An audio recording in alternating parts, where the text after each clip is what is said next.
Arunachal Pradesh border సమీపంలోని వాస్తవాధీన రేఖకు సుమారు 20 కిలోమీటర్ల దూరంలో కొత్త హెలిపోర్టును చైనా నిర్మిస్తోంది.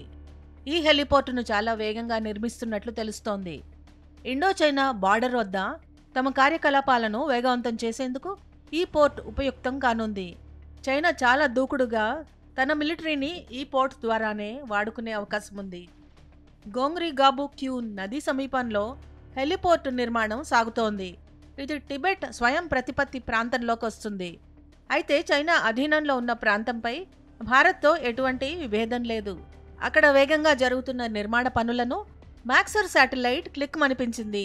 2023 డిసెంబర్ 1వ తేదీ వరకు అక్కడ ఎటువంటి నిర్మాణము లేదు. కానీ డిసెంబర్ 31వ తేదీన తీసిన చిత్రాల్లో మాత్రం ల్యాండ్ క్లియర్ అయినట్టు తెలుస్తోంది.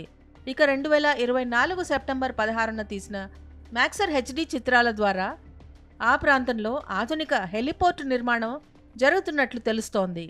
కొత్త నిర్మాణం ద్వారా చైనా తన రక్షణ దూకుడు సామర్థ్యాన్ని పెంచుకుంటున్నట్లు మిలిటరీ అధికారులు అంచనా వేస్తున్నారు. కొత్త హెలిపోర్ట్లో 600 మీటర్ల రన్వే ఉంది. కొండ ప్రాంతాల్లో హెలికాప్టర్ల టేకాఫ్కు ఇది ఉపయోగపడనుంది. హెలిపోర్టులో 3 హ్యాంగర్లున్నాయి.